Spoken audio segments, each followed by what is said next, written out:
Magandang umaga mga kapuso. Disgrasya sa kalsada. Isang pampasaherong bus ang nasunog sa Commonwealth Avenue sa Quezon City. 3 establishmento at isang elf na truck ang nadamay sa sunog. Narito ang report ni Oscar Oida.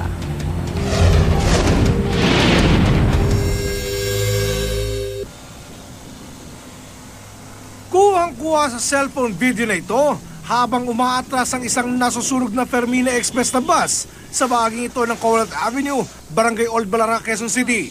Nahinto lang ito sa pag-atras nang sumalpok na ito sa kalapit ng mga establishmento. Pero ang apoy, mabilis na kumalat sa kapaligiran. Isang lalaki nanoy na sa itaas ng isa sa mga nasusunog na establishmento ang muntik-muntikan pang matrap. Pasado 10:00 ng gabi, itotow na sana ang naturang bus nang bigla itong magliyab. Maapoy na, nagsilabasan na raw yung mga tao. Tapos nung patras, binangga yung elf. Kaya bumawi yung bus na yan. Pumunta sa may mga rentahan. Doon na nag-umpisa yung sunog ng mga rentahan na yan. Marahil dala ng pagkakataranta, ang driver at konduktor ng nasabing bus agad sumibat. Yung driver, sir, nakita niyo ba yung driver sa loob? Sabi nila, tumakbo na. Bakit tumakbo? Hindi, nasusunog na yung kwan eh. Kaya sabay na siyang umalis. 3 establishmento at isang elf na truck ang nadamay sa sunog. Abay, siyempre, babayaran niya lahat unang nawala sa amin. Milyon ang nawala sa amin, hindi naman basta-basta yan. Nananahimik yung pwesto namin.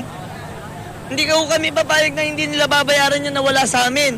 Dapat yan, makansela rin ang prangkisa niyan.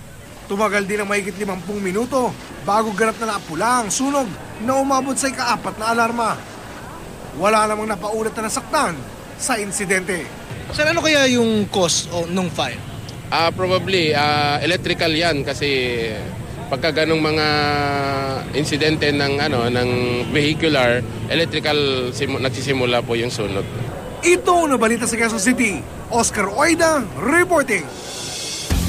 Sinisika pa rin namin kunin ang panig ng pamunuan ng Fermina Express kaugnay ng nangyaring aksidente.